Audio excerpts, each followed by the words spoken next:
من الشيطان الرجيم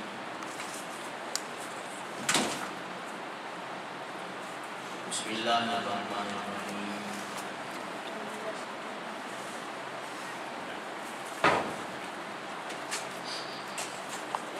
سبحان الذي أسرى بعبده ليلا من المسجد الحرام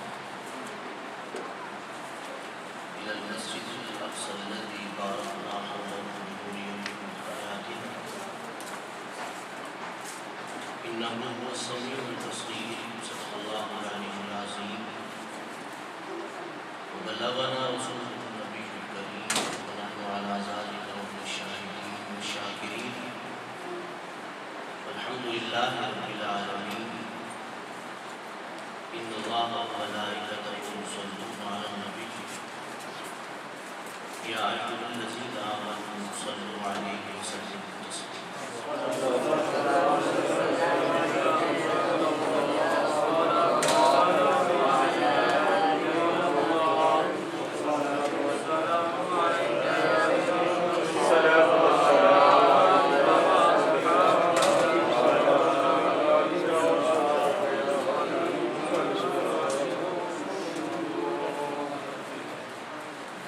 واجب صد احترام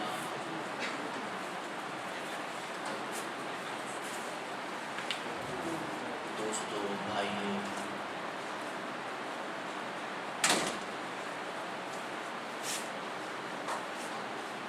اور محفل معراج النبی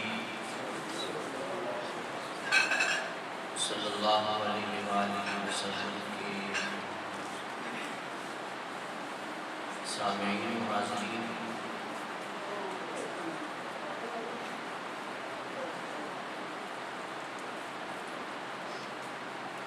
معراج پاک کے حوالے سے بھی ہماری گفتگو ہوگی، لیکن گفتگو سے پہلے میں گزارش یہ کروں گا کہ دوست اس جگہ کو کور کریں، یہ جو جگہ ہے اس طرح دائرہ بنا کے بیٹھے تاکہ میں جس طرف دیکھوں دوست ہی دوست نظر آئے۔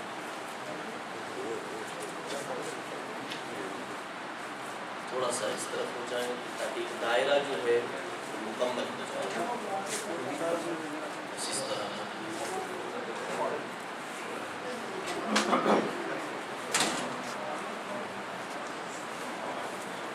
ادھر والے دوست جو ہیں وہ بھی ادھر آ جائیں۔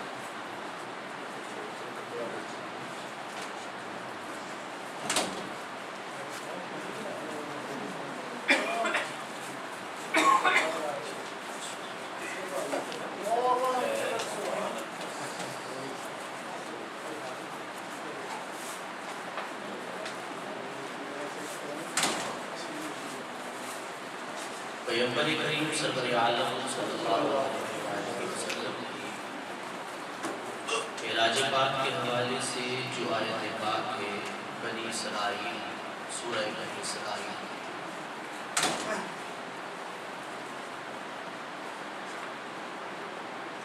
پہلی آیت پاک میں ہمارے ذہنوں میں وہ موجود ہے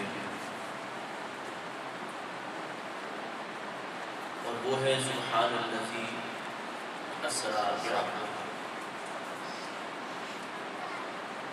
کہ پاک ہے وہ پروردگار کہ جس نے اپنے عبد خاص کو رات کے کچھ لمحوں میں سیر کرائی، سیر میں لے گیا مسجد حرام سے مسجد اقصی تک۔ قرآن مجید کی آیت پاک ہے، اس پہ ہم بہت زیادہ خطابات کر چکے ہیں، لیکن آج جس اینگل سے ہمیں بات کرنا ہے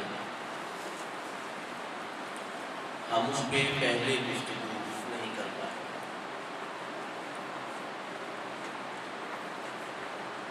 اور وہ لفظ ہے قرآن مجید کا عبد کا لفظ۔ قرآن مجید میں عبد کا لفظ بہت دفعہ اور 20 بار قرآن مجید میں اس لفظ کو استعمال کیا، عبد کے لفظ، عین بے اور تا۔ یہ ذہن میں رہے کہ یہ لفظ انسان کو کم تر ثابت کرنے کے لیے نہیں آتا، یعنی اس طرح نہیں ہے کہ بھئی عبد کا لفظ جو ہے وہ انسان کے نعوذ باللہ گھٹیا پنے کو لاتا ہے، یا اس کی عبدیت جو ہے وہ اس کے مقام کو نیچے لے کے آتی ہے، ایسا نہیں۔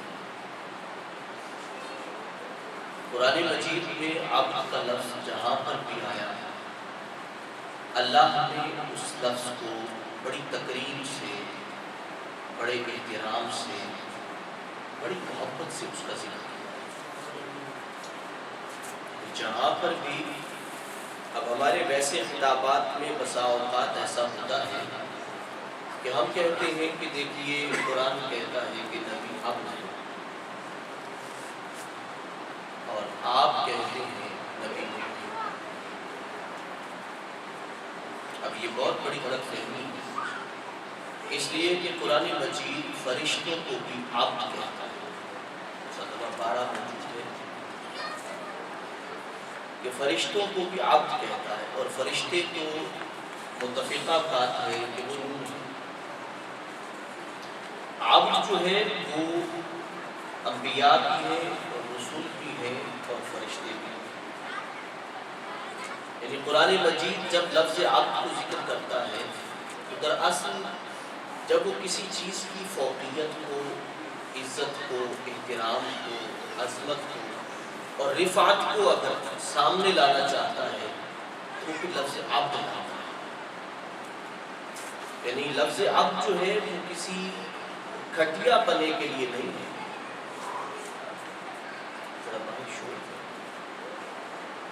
اس لیے نہیں ہے کہ وہ کسی کی ذات کو کم کرنا چاہتا ہے، اس لیے نہیں۔ دیکھیے قرآن مجید میں نے انڈر لائن کیا ہے عبد کے لفظ کو، جو میرے ذہن میں آیا۔ قرآن مجید میں جب یہ بتایا کہ ہم ہر چیز کو تہوبالا کر دیتے ہیں، ہر چیز پہ گرفت کرتے ہیں، ہر چیز کو اپنے انجام تک پہنچاتے ہیں، اور جو گمراہی کی راہ پہ چلتا ہے اس پہ ہم گرفت کرتے ہیں، جب یہ باتیں قرآن مجید کرتا ہے تو پھر اس کے بعد قرآن فرماتا ہے کہ تم اگر یہ چاہتے ہو کہ ہم گرفت نہ کریں، یا تم یہ دیکھنا چاہتے ہو کہ ہم کس پہ گرفت نہیں کرتے، تو قرآن کہتا الا عباد اللہ المخلصین۔ یعنی یہ قرآن مجید کا لہجہ ہے کہ ہم گرفت کرتے ہیں، ہم عذاب لاتے ہیں، ہم انسانیت کو تہوبالا کر دیتے ہیں، ہم برباد کر کے رکھ دیتے ہیں، مگر الا عباد اللہ، اگر جو خدا کے مخلص بندے ہیں وہ ہر چیز سے محفوظ ہوتے ہیں اور دنیا اور آخرت میں خدا کی رحمتوں میں۔ سبحان اللہ۔ یہ قرآن مجید نے بڑے احترام سے ذکر کیا، بڑے ادب سے، بڑی عزت کے ساتھ، بڑے وقار کے ساتھ اس کا ذکر کیا۔ اب آگے دیکھیں، یہ پہلا عباد کا لفظ۔ قرآن مجید حضرت نوح علیہ السلام کا ذکر فرماتا ہے اور پھر یہ بتاتا ہے کہ ہم نے نوح علیہ السلام کو مختلف ادوار سے، مختلف حالات سے، مختلف مراحل سے گزارا، پھر ہم نے ان کو نجات عطا کی، اور پھر قرآن کہتا ہے کہ ایسی شخصیت پہ سلام کیوں نہ کہا جائے۔ اللہ حضرت نوح پہ سلام بھیجتے ہیں، کیا حرج ہے کہ اگر مسلمان بھی سلام بھیجتے؟ سلام پہ تو اختلاف ہی نہیں ہے، سلام پہ تو اختلاف ہی نہیں ہے۔ اللہ اگر اپنے بندوں پہ سلام بھیج رہا ہے، اللہ فرماتے ہیں سلام علی نوح فی العالمین۔ اس پوری کائنات میں ہم کسی پر سلام نہیں بھیجتے، جب حضرت نوح علیہ السلام تھے ہم صرف پوری کائنات میں نوح پہ سلام بھیجتے۔ حضرت نوح اس لائق ہے، اس قابل ہے، اس شرف کے لائق ہے کہ ان پہ سلام بھیجا جائے۔ اور پھر اس کے بعد قرآن فرماتا ہے انہ من عباد المؤمنین۔ حضرت نوح علیہ السلام ہمارے پیارے بندوں میں سے ہیں کہ جن کا دل ہر کروٹ ایمان کی لذت افروز ہوا۔ اب عزت کے ساتھ ذکر کیا عبادت کا، یعنی کم تری کے لیے ذکر نہیں، اب آگے دیکھیے قرآن مجید کا حضرت ابراہیم اور حضرت اسماعیل کا ذکر آتا ہے، دونوں کی قربانی کا ذکر آتا ہے، اور پھر حضرت اسماعیل کی فرما برداری کا ذکر آتا ہے۔ فرما برداری کا جب ذکر آتا ہے تو قرآن کہتا ہے، اور حضرت ابراہیم کی قربانی کا ذکر آتا ہے تو قرآن کہتا ہے سلام علی ابراہیم، حضرت ابراہیم پر بھی سلام ہو۔ پھر قرآن کہتا ہے، یعنی ان کی قربانیوں کو ذکر کرنے کے بعد، ان کی محبتوں کو، ان کی قربانیوں کو، ان کے ایثار کو، ان کی عظمتوں کو ذکر کرنے کے بعد کہتا ہے انہو من عبادنا المؤمنین، وہ دونوں کے دونوں ہمارے ایمان لانے والے بندوں میں سے عباد تھے ہمارے۔ یعنی قرآن مجید ڈی گریڈ نہیں کرنا، عباد کا لفظ قرآن مجید کی اصطلاح میں عزت کی علامت ہے، شرف کی علامت ہے۔ اب دیکھیے آگے حضرت موسیٰ علیہ السلام کا اور حضرت ہارون علیہ السلام کا ذکر آتا ہے۔ قرآن فرماتا ہے سلام علی موسیٰ و ہارون، اللہ کا سلام ہو موسیٰ پر بھی اور حضرت ہارون پر۔ ان کی قربانیوں کا ذکر کرتا ہے، اور قربانیوں کے ذکر کرنے کے بعد قرآن کہتا ہے انہما من عبادنا المؤمنین، وہ دونوں کے دونوں ہمارے ایسے پیارے بندے تھے جو ایمان پہ ساری زندگی قائم ہے۔ دیکھیے عباد کا لفظ احترام شرف۔ حضرت الیاس کا ذکر ہے، آپ کے بارے میں ہے کہ آپ جب آئے تو لوگ بتوں کی عبادت کرتے تھے، انہوں نے آ کے پیغام پہنچایا اللہ کا، لیکن انہوں نے جھٹلایا۔ اللہ فرماتے ہیں کہ وہ سارے لوگ جو ہیں جنہوں نے حضرت الیاس کو جھٹلایا قیامت کے دن دوزخی ہوں اور جہنم میں جائیں گے۔ پھر قرآن کہتا ہے اللہ عباد اللہ المخلصین، اگر وہ اللہ کے بندے جن میں حضرت الیاس بھی شامل ہے وہ خدا کے مخلص بندے ہیں، پیارے بندے ہیں، سو وہ اللہ کی رحمتوں میں عزت کا لفظ، احترام کا لفظ، شرف کا لفظ قرآن مجید میں جب آیا ہے عزت کے ساتھ آیا ہے۔ پھر اس کے بعد قرآن مجید حضرت الیاس کا جب دوبارہ ذکر کرتا ہے دوبارہ فرماتا ہے انہ من عبادنا المؤمنین، یعنی پہلے فرمایا مخلص بندے ہیں، پھر فرمایا مؤمن بندے۔ اب قرآن مجید آگے چلتا ہے، اب دیکھیے قرآن مجید حضرت لوط کا بھی ذکر کرتا ہے، اور اس ذکر کرتے ہوئے آگے چلتے ہوئے پھر فرماتا ہے، پھر بتوں کا ذکر کرتا ہے، بتوں کے حالات کا ذکر کرتا ہے، انبیاء کی کاوشوں کا ذکر کرتا ہے۔ ساری باتوں کا ذکر کرنے کے بعد پھر قرآن کہتا ہے، اور تکرار اس وقت بات کا ہوتا ہے جب ذہنوں میں بات کو بٹھانا ہو۔ قرآن مجید میں تکرار اس لیے نہیں آتا کہ ویسے ہی آ جائے، قرآن مجید جب تکرار کرتا ہے تو یہ بات بٹھانا چاہتا ہے، اس بات کو بٹھانا چاہتا ہے کہ مومنوں کے ذہنوں میں بات پختہ ہو جائے اور نہ ماننے والوں کے ذہنوں میں بھی بات پختہ ہو جائے۔ قرآن یہ بتانا چاہتا ہے الا عباد اللہ المخلصین، پھر دوبارہ ذکر کرتا ہے کہ خدا کے مخلص بندے، خدا کے خالص بندے جو ہیں خدا کی بارگاہ میں عزتوں کے مالک۔ پھر قرآن مجید آگے دیکھیے، کچھ لوگوں نے کہا کہ اگر ہم دنیا میں ایمان لے آتے، اللہ کی بارگاہ میں پہنچے، انہوں نے کہا کہ یکن عباد اللہ المخلصین، ایمان لے آتے، ہم بھی کاوش کرتے انبیاء کی طرح، ہم بھی قربانیاں دیتے تو ہم بھی اللہ کے مخلص بندے ہوتے۔ انہوں نے کہا ہم مخلص بندے ہوتے، اللہ نے فرمایا نہیں، تم نہیں ہو مخلص بندے۔ یعنی کافروں نے بھی اس بات کا اقرار کیا کہ اگر ہم ایمان لاتے، مضبوطی سے قائم رہتے تو خدا کی بارگاہ میں ہم بھی بندے تھے، یعنی بندگی کا شرف حاصل ہوتا ہمیں اور ہم خدا کے بندے کہلاتے۔ گویا بندہ بننے میں بڑی عزت ہے۔ نعرہ تکبیر، نعرہ رسالت، نعرہ حیدری، جشن معراج النبی، زندہ باد۔ بندگی میں شرف ہے، احترام ہے۔ قرآن مجید اس کے بعد فرماتا ہے، قرآن مجید فرماتا ہے وہ کہتے رہے کہ ہم بندگان خدا میں آ سکتے ہیں یا ہم آ جاتے، تو قرآن کہتا ہے کہ دیکھ لو ہم پہلے بات کر چکے ہیں کہ ہمارے بندے کیسے ہیں، اگر تم چاہتے ہو کہ اس صف میں آ جاؤ تو پھر عمل بھی اسی طرح اپناؤ، کردار بھی اسی طرح اپناؤ۔ اگر تم حضرت نوح کے کردار کو اپناؤ گے تو یقیناً حضرت نوح کے ساتھ صف میں کھڑے ہو جاؤ گے۔ جس نبی کا کردار اپناؤ گے اسی کے ساتھ تم لگ جاؤ گے۔ اور پھر اب تو حضرت محمد مصطفیٰ صلی اللہ علیہ وسلم نے کہ جسے انبیاء بھی جنہیں خدا کی بندگی کے اعتبار سے بلند مقام پہ فائز سمجھتے ہیں، ہم تو ان کے امت ہیں۔ قرآن مجید آگے فرماتا ہے، اب دیکھیے قرآن مجید پھر ذکر کرتا ہے، حضرت داؤد کا ذکر کرتا ہے۔ قرآن مجید یہ بتاتا ہے کہ حضرت داؤد جب پڑھا کرتے تھے تو کائنات ساری مدہوش ہو جاتی تھی۔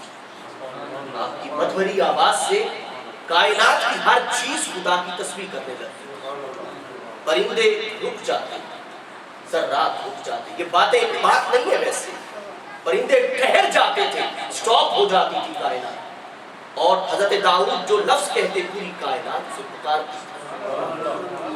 قرآن مجید کے الفاظ ہیں، یعنی یہ ذکر کرنے کے بعد قرآن کہتا ہے وَاذْكُرْ عَبْدَنَا داؤد، لوگوں ذکر تو کرو اس بندہ خدا کا جسے رب نے اتنا کچھ عطا کیا، یعنی عزت کے ساتھ ذکر کرو، احترام کے ساتھ ذکر کرو۔ اب یہ حضرت داؤد علیہ السلام نے قرآن مجید بتاتا ہے، آپ کے فرزند ارجمن اللہ ایسے بیٹے سب کو عطا فرمائے۔ حضرت سلیمان علیہ السلام، قرآن کہتے ہیں ہمیں داؤد کو، حضرت داؤد علیہ السلام کو سلیمان جیسا بیٹا عطا کیا۔ قرآن کہتا ہے نعم العبد، بیٹا کتنا خوبصورت عبد۔ دیکھیں تعریف کے لیے قرآن مجید نے اور لفظ کہا، نعم العبد، وہ کتنا پیارا بندہ تھا۔ قرآن کہتا ہے انہ اواب، اور وہ ہمیشہ رب کی طرف رجوع رکھتا۔ آپ نے قرآن مجید میں پڑھا کہ حضرت داؤد علیہ السلام ہواؤں پر بھی تسخیر حاصل کیا، جنات پر بھی تسخیر حاصل تھی، کائنات کی ہر چیز آپ کی گرفت میں دی گئی تھی۔ اور قرآن کہتا ہے حضرت سلیمان علیہ السلام نے کہا کہ مجھ جیسی حکومت رب نے پھر پہلے کسی کو عطا نہیں۔ تو قرآن مجید اس مقام پر بھی کہتا ہے لوگوں دیکھو کہ یہ بندہ میرا کتنا پیارا ہے۔ یہ لفظ بندہ، عبد کا جو لفظ ہے یہ بڑا شرف کا مقام۔ اب دیکھیے حضرت ایوب کے بارے میں جن کا صبر مشہور ہے، قرآن مجید ان کی آزمائش کے حوالے سے کہتا ہے وَاذْكُرْ عَبْدَنَا ایوب، اے پیارے حبیب سرور عالم صلی اللہ علیہ وآلہ وسلم ہمارے بندے ایوب کا بھی ذکر کیجیے، کتنی مشکل سے وہ گزرے۔ دیکھیے کتنی مشکلات سے گزرنے کے بعد پھر قرآن کہتا ہے کہ اللہ نے فرمایا، آزمائشوں کے بعد کوئی شخص یہ نہ سمجھے انبیاء مجبور اور بے بس ہو گئے۔ قرآن مجید نے فوراً فرمایا ارکض برجلک ھذا مغتسل بارد وشراب۔ حضرت ایوب نے رب کو جب پکارا، ندا دی، تو قرآن کہتا ہے اللہ نے فرمایا اے ایوب اپنے پاؤں کو زمین پہ ماریے، جہاں آپ پاؤں ماریں گے وہیں سے پانی کا چشمہ نکلے گا۔ اب دیکھیں کتنی آزمائشوں کے بعد، نبی کی آزمائشوں کے بعد یہ بتایا کہ نبی اگر اپنے قدم کو زمین پہ مارے خدا کے حکم سے تو چشمہ بھی نکلتا ہے، یعنی وہ آزمائشیں مجبوری سے نہ تھی، اللہ کی محبت میں تھی۔ ذہن میں رکھیے کہ انبیاء کی آزمائشیں مجبوری کا نام نہیں ہوتی۔ ہم سمجھتے ہیں پھر ہم طرز لگا کے بیان کرتے ہیں، انبیاء کی مجبوریوں کو بیان کرتے ہیں۔ بھائی دیکھیے اس مقام پہ بھی نبی مجبور ہو گئے، اس مقام پہ بھی نبی مجبور ہو گئے، اس مقام پہ بھی نبی مجبور ہو گئے۔ مجبوریاں نہ تھیں،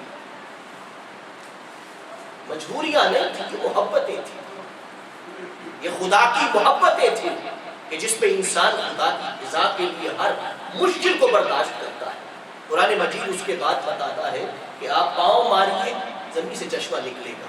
مجھے بتائیے کہ مجبوریوں کی صورت میں پاؤں مارنے سے زمین سے چشمہ نکلتا ہے؟ جو بے بس اور مجبور انسان ہو اس کے پاؤں میں یہ معجزہ اور یہ عزت و شرف آ سکتا ہے کہ پاؤں زمین پہ مارے اور چشمہ نکل آئے؟ اللہ بھی تو نکال سکتے تھے، مگر یہ اللہ بتانا چاہتے تھے کہ یہ آزمائشیں مجبوریاں نہیں ہیں، محبتیں۔ محبتوں میں اور مجبوریوں میں فرق ہوتا ہے۔ انسان جو محبتوں میں آزمائشیں برداشت کرتا ہے اس کی ذات بلند ہوتی ہے، مگر جو آزمائشیں مجبوریوں کا نام بنتی ہیں اس پہ ذات پست ہوتی ہے۔ یہ ذہن میں آزمائشوں کا ذہن میں تصور رکھیے کہ جب آزمائشیں مجبوریوں کا نام بن جائیں تو انسان پستی میں جاتا ہے، اور جب آزمائشیں محبتوں کے ساتھ ہوں تو انسان بلندی میں جاتا ہے۔ اور انبیاء کی آزمائشیں مجبوریوں کے ساتھ نہیں تھیں، محبتوں کے ساتھ۔ تو قرآن مجید اس لیے بتاتا ہے، اب دیکھیے آگے قرآن کہتا ہے، یہ تو ہو گیا انبیاء کا ذکر۔ شیطان کے مقابلے میں قرآن مجید بتاتا ہے کہ شیطان جہاں پہ بے بس ہو جاتا ہے، مجبور ہو جاتا ہے، حالانکہ قرآن کہتا ہے کہ جہاں سے وہ دیکھتا ہے تم اسے نہیں دیکھتے۔ اس لیے بعض لوگوں نے ایک لفظ بولا جو کہ نامناسب تھا، وہ لفظ اب بھی موجود ہے کتابوں میں اسے کوٹ کرتا ہوں، آپ سنیے اور حیران ہو جائیں گے آپ اس بات کو سن کے، کہ کہا جاتا ہے کہ نبی کے علم پہ قرآن مجید میں کوئی دلیل نہیں ہے، مگر شیطان کے علم پہ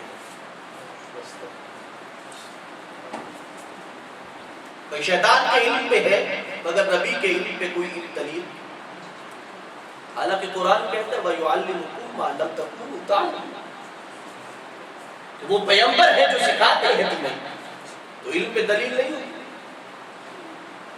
قرآن تو صرف علم کی بات کرتا ہی نہیں ہے، قرآن مجید تو فضل کی بات کرتا ہے کہ ہم نے اپنے پیغمبر کو اتنا عطا کیا ہے، علم بھی عطا کیا ہے، علم کے سوا بھی عطا کیا ہے۔ لیکن یہ غلط فہمی اسی طرح آتی ہے ذہنوں میں، جب انسان پڑھتا ہے قرآن مجید کو تو سوچتا ہے دیکھیں کتنے مجبور تھے پیغمبر، پر مجبور نہ تھے، وہ محبتوں میں با اختیار تھے۔ قرآن مجید آگے کہتا ہے کہ شیطان نے بھی کہا کہ میں سب کو گمراہ کر دوں گا اور سب کو اپنے قدموں تلے پامال کر دوں گا، الا عبادک منہم المخلصین، اے اللہ تیرے بندوں کو میں کچھ نہیں کر پاؤں، انہیں تو میں چھو نہیں پاؤں، انہیں میں ٹچ نہیں کر پاؤں، الا عبادک، کہنے لگا میں دائیں آؤں گا، میں بائیں آؤں گا، میں آگے سے آؤں گا، میں پیچھے سے آؤں گا، ہر طرف سے گمراہ کروں گا، مگر کہا بس جو بچ جائیں گے الا عبادک منہم المخلصین، پر تیرے بندے بچ جائیں۔ شیطان بھی ان بندوں کے سامنے بے بس ہوتا ہے۔ قرآن مجید آگے کہتا ہے، اب دیکھیے جب پیار کا لمحہ آتا ہے، جب پیار کے لہجے سے بات کرنا چاہتا ہے، قرآن مجید بتاتا ہے جب بندگان خدا مجبور ہو جائیں، مجبوری سے مراد یہ ہے کہ علاقے کے حالات، زمانے کے حالات ان کے خلاف ہو جائیں، تو قرآن اپنے بندوں سے کہتا ہے، قرآن اپنے تخاطب کے انداز سے کہتا ہے، قل، اے پیارے حبیب آپ بڑے پیار سے کہہ دیجیے، کیا کہیے صلی اللہ علیہ وسلم، یا عباد الذین آمنوا اتقوا ربکم، آپ ان بندوں سے کہہ دیجئے جو ایمان لے آئے ہیں، للذین احسنوا فی ہذہ الدنیا حسنہ، جنہوں نے اپنی زندگی کو سنوار کے رکھا ہے، کائنات کی کوئی طاقت ان کی خوبصورت زندگی کو روک نہیں سکتی۔ اور قرآن کہتا ہے وَأَرْضُ اللَّهِ وَاسِعَةٌ، بھئی اگر کوئی جگہ اگر ایمان لانے والوں کے لیے تنگی کا سبب بن جائے تو زمین وسیع ہے۔ دیکھیں انداز کیا ہے کہ نہیں کہا کہ چلے جاؤ فلاں جگہ چلے جاؤ یا فلاں زمین میں چلے جاؤ، بھئی تم نکل سکتے ہو نکل جاؤ، یہ نہیں کہا۔ قرآن نے کہا زمین اللہ کی بڑی وسیع ہے، انما یوفی الصابرون اجرهم بغیر حساب، اور ایسے لوگ جو استقامت سے دین کی راہ پہ چلتے ہیں، اللہ جب انہیں اجر دینے پہ آتے ہیں تو بے حساب ہے۔ اب دیکھیے بندگان خدا کا ذکر ہے اور اجر بے حساب ہے۔ اب دیکھیے ان بندوں کا ذکر قرآن مجید کرتا ہے، یہ میں نے 17 مقامات آپ کے سامنے بیان کیے، یہ آخری مقام، اے پیارے حبیب جو بندے اپنی ذات پہ زیادتی کر رہے ہیں مگر ان کے من میں خدا بستا ہے، پیغمبر کی ذات رہتی ہے، پیغمبر سے پیار ہے ان کا، پیغمبر سے ان کا گہرا تعلق ہے، تو قرآن کہتا ہے پیارے حبیب آپ فرما دیجئے یا عبادی الذین اسرفوا علی انفسہم، ان میرے بندوں سے کہہ دیجئے، یہ بھی شرف اور پیار کا کہ جو زیادتی کر بیٹھے اپنی ذات پر، اپنی جان پر زیادتی کر بیٹھے، غلطی کر بیٹھے، لا تقنطوا من رحمت اللہ کی رحمت سے مایوس نہ ہو۔ مجھے بتائیے کہ یہ سارے مقامات شرف کا مقام ہے، عزت کا مقام ہے، یا ڈی گریڈ کیا جا رہا ہے؟ یہاں پر تو گناہگار جو بندے کہلاتے ہیں، گناہگار بھی ہو جائے تو اللہ انہیں بھی عزت کا مقام ہے۔ انبیاء کی تو بات ہی اور ہے، گناہگار ہو جائیں، اپنی ذات پہ ظلم کر بیٹھے، اللہ انہیں بھی پیار بھری ندا دیتے ہیں، اسے کہتے ہیں لا تقنطوا من رحمت اللہ، غلطی کر بیٹھو پر میری ذات سے مایوس نہ ہو جائے۔ انہیں بھی پکار کے کہتے ہیں میری در سے نہ ہٹنا، غلطی تم نے کی ہے پر میرے در سے نہ ہٹنا۔ ان کو بھی پیار سے بلاتا ہے، انہیں بھی پیار سے ندا دیتا ہے، آواز دیتا ہے، انہیں کہتا ہے میرے در سے نہ جانا۔ جو بندے غلطی کر بیٹھے میرا رب انہیں بھی پیار سے پکارتا ہے، پیار سے آواز دیتا ہے، حالانکہ غلطی کرنے والوں کو تو لوگ ٹھوکریں مارتے ہیں، غلطی کرنے والے لوگوں کو دہلیز سے ہٹایا جاتا ہے، مگر اللہ فرماتے ہیں پیارے آپ کہہ دیں، اس لیے کہ آپ کا نرم لہجہ میرے بندوں کے دل کو ٹوٹنے نہیں دے گا۔ مجھے بتائیے کہ عباد کا لفظ تو ہے کہ عزت کا لفظ، پیار کا لفظ، محبت کا لفظ، اس میں کہاں مجبوری ہے، کہاں لاچاری ہے، کہاں بے عزتی ہے؟ یہاں پر تو عبد جہاں پہ کہا گیا آپ نے، مجبور بندے جو اپنی ذات پہ ظلم کر بیٹھے انہیں بھی کہا گیا کہ رحمت سے مایوس نہ ہو۔ اور قرآن کہتا ہے ان اللہ یغفر الذنوب جمیعا، جاتے کہاں ہو، جاتے کہاں ہو؟ اپنے پیغمبر کی زبان پہ اعتبار کرو اس بات کا کہ خدا سارے گناہ معاف کر سکتا ہے۔ یغفر الذنوب جمیعا انہ هو الغفور الرحیم، وہ پروردگار بڑا کرم فرمانے والا ہے، بڑا پالنہار ہے، خیال رکھنے والا ہے، اپنے بندوں پہ کرم فرمانے والا ہے۔ لفظ عباد بولنے کے بعد دیکھیں میرے رب نے کس طرح صدائیں دی، آوازیں دی، ندائیں دی۔ لفظ عبد بولنے کے بعد کسی انسان کی مجبوری کو ظاہر نہیں کر رہا۔ قرآن مجید اس حقیقت پہ گواہ ہے کہ جب وہ لفظ عبد بولتا ہے تو اسے مراد یہ ہوتا ہے کہ بندگان خدا سے کہتا ہے ہوشیار ہو جاؤ کہ میں اب جن کا ذکر کرنے والا ہوں وہ میرے خاص بندے، وہ چاہے گناہگار بھی ہو تب بھی میرے خاص بندے، سیاہکار بھی ہو تب بھی میرے خاص بندے۔ میں جب عبد کا لفظ بولوں تو قرآن پڑھنے والے ہوشیار ہو جائیں۔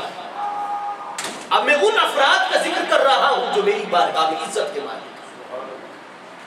اب مجھے بتائیے کہ عبد کے لفظ کو مجبوری اور بے بسی کے ساتھ ذکر کرنا کہاں پہ مناسب؟ میں نے آپ کے سامنے 17 مقامات قرآن مجید کی تو ایک آیت ہی پڑھی، مگر میں نے آپ کے سامنے 17 آیات میں سے دیا ہے، بتایا ہے کہ قرآن مجید اوپر سے لے کر، اوپر کہاں سے؟ ختم الرسل سے لے کر، مولا کل سے لے کر، پیغمبر کریم اول و اعظم سے لے کر وہاں سے ذکر شروع کرتا ہے، اور حضرت آدم سے لے کر پیغمبر کریم تک، اور پیغمبر کریم کی ذات سے لے کر آج تک انسانیت تک ذکر کرتا ہے۔ جہاں بندگان خدا کا ذکر کرتا ہے عزت کے ساتھ کرتا ہے۔ مجھے بتائیے کہ اتنے سارے افراد کا ذکر کرنا 17 آیات میں اور پوری عزت کے ساتھ کرنا، ذہن میں رکھیے کہ عبد کا لفظ بے عزتی کے لیے نہیں ہے، یہ ہماری سوسائٹی کے اختلاف میں بنایا ہے۔ ہم کہتے ہیں دیکھیے وہ نور کیسے ہو سکتے ہیں، اب قرآن کہتا ہے عبد ہے وہ نور کیسے ہو سکتے ہیں؟ حالانکہ انہیں یہ بات سمجھ نہیں آتی کہ نور تو ایک صفت ہے، جب قرآن عبد کہتا ہے تو پوری کائنات سمٹ کے اس کی ذات میں آ جاتی ہے۔ سبحان اللہ، یہ کیوں نہیں سمجھتے اس حقیقت؟ جب قرآن لفظ عبد کہتا ہے تو خدا سلام بھیجتا ہے اس کو۔ اب خدا کے سلام سے بڑھ کر بھی کوئی شک ہو سکتا ہے کہ خدا فرمائے کہ سلام علی الیاسین، سلام علی ابراہیم، سلام علی موسیٰ و ہارون، سلام علی نوح فی العالمین۔ مجھے بتائیے اس سے بڑا شرف کیا ہو سکتا ہے؟ قرآن مجید میں جب پیغمبر کریم کے لیے عبد کا لفظ استعمال کیا تو یہ بتانا چاہتا تھا قرآن کہ میں نے کوئی ایسا لفظ استعمال نہیں کیا جس سے ایک خوبی ظاہر ہو، ایک عزت ظاہر ہو، ایک شرف ظاہر ہو۔ میں نے عبد کا لفظ بولا ہے، سبحان الذی اسری بعبدہ لیلا من المسجد الحرام۔ میں نے لفظ عبد بول کے پوری انسانیت پہ واضح کر دیا ہے کہ ساری کائنات کی خوبیاں میرے پیغمبر کے عبدیت میں آ گئی۔ ہم اصل میں اس بات کو ہم نے اختلاف کا سبب بنا کے قرآن مجید کے فہم کا راستہ روک دیا۔ ہم قرآن مجید کا فہم یہاں سے نہیں کر پائے کہ عبد کا لفظ جو ہے وہ تو کہاں سے شروع ہوتا ہے اور کہاں تک آتا ہے، اور وہ جہاں تک آتا ہے شرف دے کے جاتا ہے، عزت دے کے جاتا ہے۔ میرا پیغمبر کا دامن تو ویسے ہی گناہوں سے پاک ہے، لفظشوں سے پاک ہے، کمی سے پاک ہے۔ مجھے بتائیے ایک بات، جب قرآن کہتا ہے کہ ہم نے ان بندگان خدا کو خدا کی پہچان کا ذریعہ بنایا، جہاں پہ عبادت کا لفظ آتا ہے وہاں پہ مقصود یہ ہے کہ دیکھو ان بندوں کو دیکھو اور ان بندوں کے ذریعے خدا کو پہچانو، ان بندوں کے ذریعے خدا کو پہچانو۔ کیا کہا جاتا ہے؟ ان بندوں کے ذریعے خدا کو پہچانو، یہ کہا جاتا ہے۔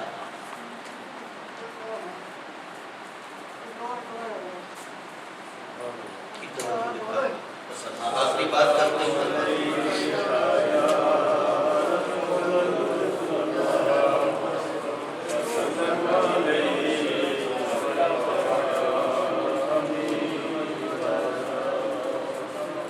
قرآن مجید جب یہ فرماتا ہے کہ عبد کو لے گئے سیر کرانے کے لیے، تو مقصود یہ تھا کہ ہم یہ بتانا چاہتے ہیں کہ پیغمبر کریم سرور عالم صلی اللہ علیہ وآلہ وسلم کا مقام کیا ہے، وقار کیا ہے۔ عبد میں کوئی کمی اور نقص کی بات اس لیے نہیں ہے کہ قرآن مجید جب لفظ عبد کا ذکر فرما رہا ہے تو عبد کے لفظ فرمانے کے بعد دراصل یہ بتانا چاہتا ہے کہ یہ وہ عبد ہیں جن کے ذریعے آپ خدا کو پہچان سکتے ہیں۔ آپ کسی بے بس اور مجبور انسان کے ذریعے بھی خدا کو پہچان سکتے ہیں۔ جی، عزت اور شرف والے انسان کے ذریعے ہی خدا کو پہچانیں گے۔ اور اگر انسان کوئی کہتا ہے عبد کا لفظ بول کے دیکھو، قرآن عبد کہتا ہے، میرے خیال آپ دوستوں کے ذہنوں میں تو بات ہے نا کہ عبد کا لفظ بول کے یہ کہا جاتا ہے، دیکھو عبد کہتا ہے قرآن۔ حالانکہ عبد یہاں پہ کہہ کے یہ بتانا چاہتا ہے قرآن کہ دیکھو ہم نے انہی کو خدا کی پہچان کا ذریعہ فرمایا۔ یہاں پہ عبد کو دیکھیے، اور معراج کے حوالے سے ہم ایک بات ذکر کرتے ہیں آپ کے سامنے کہ پیغمبر کریم سرور عالم صلی اللہ علیہ وآلہ وسلم جب جسے ہم معراج کہتے ہیں، یعنی معراج یعنی عروج کے آخری لمحہ، یعنی ویسے تو آپ نے سفر کیا یہاں سے لے کر بلندی تک، اور بلندی بھی ایسی کہ جس میں مکمل پرائیویسی تھی۔ بڑی بڑی بلندیاں انسان کو ملتی ہیں پر پرائیویسی نصیب نہیں ہوتی۔ بلندی اور پرائیویسی دونوں اکٹھے نصیب نہیں ہوتی۔ کیا خیال ہے؟ بلندیاں ملتی ہیں پر پرائیویسی نہیں ملتی۔ ہم جتنے بھی بلند ہو جائیں ہماری پرائیویسی میں خدا رہتا ہے،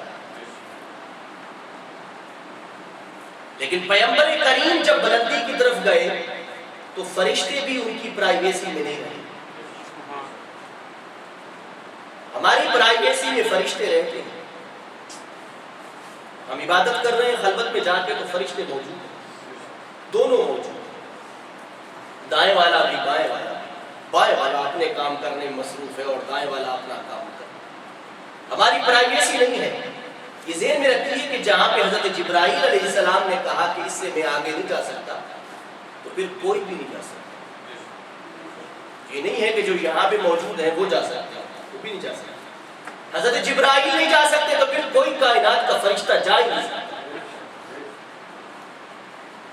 فرشتوں میں طاقت کی علامت، عزت کی علامت، شرف کی علامت، قوت کی علامت۔ یہودی اس لیے کہتے تھے کہ اگر جبرائیل قرآن کا لاتے تو اے پیارے ہم آپ کو مانتے۔ آپ کو نہ ماننے کی وجہ یہ ہے کہ جبرائیل قرآن لاتے۔ پوچھا گیا کہ کیوں؟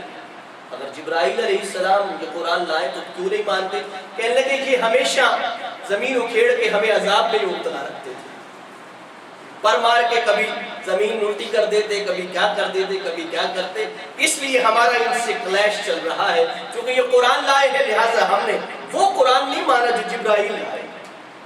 قرآن مجید فرماتا ہے کہ جبرائیل سے جس نے دشمنی کی ہے اس نے خدا سے دشمنی کی ہے۔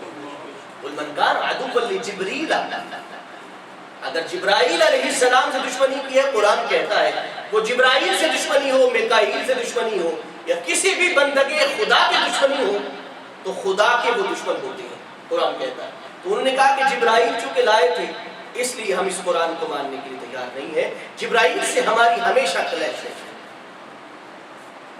لیکن بات جبرائیل کی تو تھی نہیں، اس کے پیچھے تو خدا کا پیام ہے، نہ کہ جبرائیل اس حوالے سے ہے۔ تو جبرائیل علیہ السلام وہیں پہ ٹھہر گئے، پرائیویسی میں ہماری پرائیویسی وہ نہیں، ہم جتنے بلند ہو جائیں ہماری پرائیویسی نہیں ہے، مگر میرے پیغمبر جس بلندی پہ گئے وہاں پہ صرف خدا اور مصطفیٰ کی پرائیویسی۔ قرآن مجید اس لیے فرماتا ہے وَأَوْحَى، پھر دوبارہ وہی لفظ وَأَوْحَى إِلَىٰ عَبْدِهِ مَا أَوْحَى، کیا لفظ ہے؟ وَأَوْحَى إِلَىٰ عَبْدِهِ مَا أَوْحَى، اس پرائیویسی میں کوئی نہیں تھا، پھر جب قریب ہوئے تو لامکان میں کوئی بھی چیز نہیں تھی جو پرائیویسی میں مداخلت کرتی۔ قرآن کہتا ہے وہ باتیں ہم کسی کو بتا نہیں سکتے، بس خدا جانتا ہے، یہ بھی مصطفیٰ جانتا ہے۔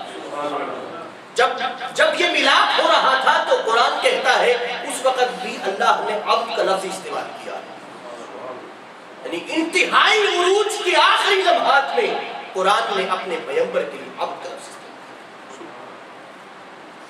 آپ عبدیت کا لفظ بولنے کے بعد بندگان خدا کو کہاں لے آتے ہیں؟ وَأَوْحَىٰ إِلَىٰ عَبْدِهِ مَا أَوْحَىٰ، انتہائی پرائیویسی میں بھی قرآن مجید نے عبدیت کا لفظ استعمال کیا۔ اب دیکھیے قرآن مجید آگے کیا کہتا ہے اور حدیث پاک میں کیا آتا ہے۔ پیغمبر کریم جب اس مقام تک پہنچے کہ جہاں پہ جبرائیل بھی نہ تھے، خدا کا حکم تھا کہ اس سے آگے نہیں جا سکتے، حضرت جبرائیل علیہ السلام نے وہ برداشت کر کہ خدا کے انوار کو برداشت کر سکتے۔ یہ تو بڑی حیرانی کی بات ہے کہ ایک ہر لمحے انوار میں رہنے والا فرشتہ خدا کے انوار کو اس مقام پہ برداشت نہ کر سکے، مگر مصطفیٰ اس سے بھی آگے گزر سکے۔ ہر لمحے جو لوگ کہتے ہیں، سوچتے ہیں کہ پیغمبر کریم بشریت کے لباس میں تھے، وہ یہ تو سوچیں کہ ہر لمحے انوار میں رہنے والا فرشتہ رک گیا اور کہنے لگا بس میری انتہا یہاں تک ہے، اس سے آگے میں نہیں جا سکتا۔ وہ یہ تو سوچیں کہ جہاں فرشتوں کی انتہا ہو جائے وہاں مصطفیٰ کا آغاز ہوتا ہے، سوچیں تو صحیح اس عبد کا مقام کیا ہو۔ سوچنے کی بات ہے۔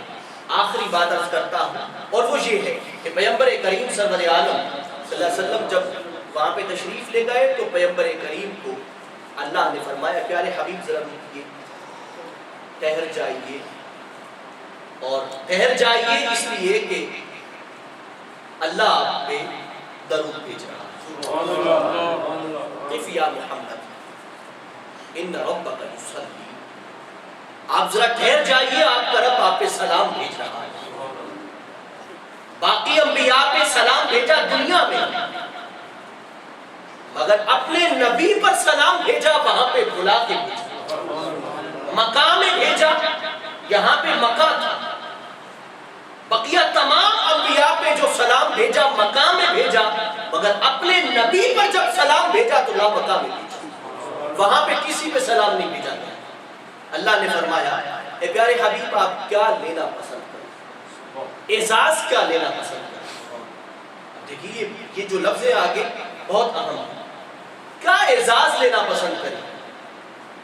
انسان سے جب پوچھا جاتا ہے بھئی کیا لینا پسند کریں، انسان یقیناً وہ چاہے گا جو ساری زندگی کے لیے اسے چیز مل جائے، وہی ایسی چیز ہو جو اس کے پاس سدا رہے، وہ ایسی چیز لینا چاہے گا جو کائنات میں سب سے اہم ہے۔ پیغمبر کریم سرور عالم صلی اللہ علیہ وسلم سے جب اللہ نے پوچھا اے پیارے حبیب آپ کیا لینا چاہتے ہیں، تو میرے پیارے حبیب نے فرمایا عرش کی رب کی بارگاہ میں اے اللہ میں صرف مقام بندگی چاہتا ہوں۔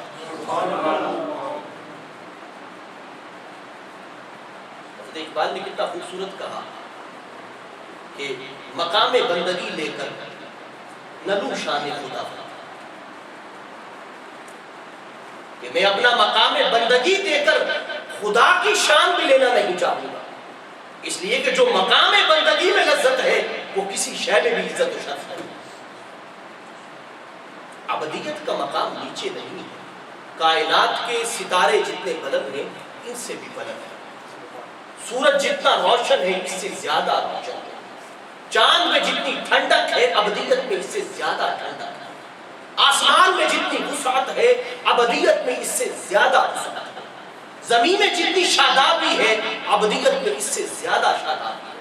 میرے پیغمبر کی زبان سے اگر معراج کی رات لامقام میں خدا کی فرمائش میں اگر یہ نکلتا ہے کہ یا اللہ میں صرف تیری بندگی چاہتا ہوں اور کوئی نہیں چاہتا کوئی چیز، تو سمجھ جائیے کہ یہ کیا مقام ہے۔ اور اسی بنا پہ قرآن مجید جب پیار سے پکارنا چاہتا ہے، دیکھیں قرآن مجید وَإِذَا سَأَلَكَ عِبَادِي عَنِّي فَإِنِّي قَرِيبٌ، جب میرے بندے آپ سے آ کے تڑپ کے سوال کریں، بے چین ہو کے سوال کریں، کبھی دائیں دیکھیں کبھی بائیں دیکھیں، مجھے تلاش کریں، جستجو میری کریں اور میری تلاش میں رہیں، نہ شب کو آرام کر سکیں نہ دن کو آرام کر سکیں، بے چین اور مضطرب رہیں کہ وہ خدا کیسا ہوگا، وہ خدا کیسا ہوگا، وہ مالک کیسا ہوگا، وہ رازق کیسا ہوگا جس کی کائنات اتنی پیاری ہے۔ جب بے چین اور مضطرب ہو کر عبادی میرے بندے آئے، اے پیارے اپنی زبان پاک سے فرما دے فَإِنِّي قَرِيبٌ، ان کے بہت قریب۔ دیکھیے جہاں محبت کی بات ہے، جہاں شوق کی بات ہے، جہاں عزت کی بات ہے، جہاں شرف کی بات ہے، جہاں بلند مقام کی بات ہے، قرآن مجید وہاں پہ عبد کا لفظ آتا ہے۔ میں نے آپ کو 18 مقامات آپ کے سامنے رکھے ہیں، دیکھیے قرآن مجید محبت کی بات کرتا ہے تو عبد کا لفظ بولتا ہے، نفرت کی بات میں عبد کا لفظ نہیں بولتا، اناد کی بات میں عبد کا لفظ نہیں، جب بھی شرف کی بات ہے عبد کا لفظ ہے۔ آپ قرآن مجید پورا پڑھ کے دیکھ لیں اور لفظ عبد کو کھنگال کے دیکھ لیں، قرآن مجید ہر مقام پہ عزت و شرف کی بات ہے۔ ہماری سوسائٹی میں یہ جو بحث ہے عبد کے حوالے سے، یہ بالکل غلط رخ سے کی جاتی ہے۔ قرآن مجید اس طرح کی کوئی بات نہیں، کاش کہ ہم قرآن مجید کو پڑھتے، قرآن مجید کے ان مقامات کو سمجھتے، ہمارے دل میں بھی جستجو ہوتی، تجسس ہوتا۔ ہم وہ لوگ جو عبد کا لفظ بولنے کے بعد کسی نبی کو گھٹاتے ہیں، عبد کا لفظ بولنے کے بعد کسی نبی کو کمتر کرتے ہیں، یہ لفظ عبد کمتر کرنے کے لیے نہیں آیا تھا، عزت کے لیے آیا تھا۔ اور قرآن مجید نے ہمارے لیے جو لفظ عبد بولا ہے، قرآن مجید نے جو ہمارے لیے لفظ عبد بولا ہے وہ بھی عزت و شرف کے لیے بولا ہے۔ اب بتائیے آج بیٹھے ہوئے افراد کے لیے قرآن عباد کا لفظ عزت و شرف کے لیے بولتا ہے، تو یہ سب کے لیے عزت و شرف کے لیے ہے۔ قرآن مجید کی اس آیت پاک کا ترجمہ میں دوبارہ کر دیتا ہوں اور آپ اس مقام کو سمجھنے کی کوشش کریں، ہم مل کے سمجھتے ہیں۔ پاک ہے وہ پروردگار،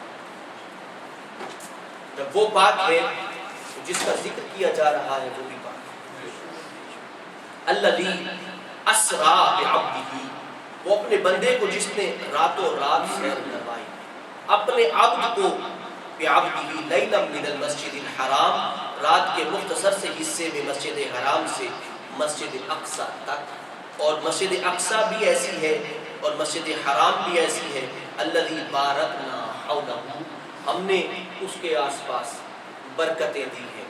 اب آپ جائیں گے، ختم البرکات ہے، ہمارے اس کائنات کی سب سے بہترین برکت ہے، آپ بھی جائیں گے تو وہ جگہ برکتوں والی ہو جائے گی، اور ہم چاہتے ہیں کہ ہم آپ کو اپنی نشانیاں دکھائیں، اور پروردگار ساری باتوں کو سننے والا بھی ہے اور بھر دیکھنے والا بھی ہے۔ اللہ عمل کی توفیق عطا فرمائے، آمین ثم آمین۔ السلام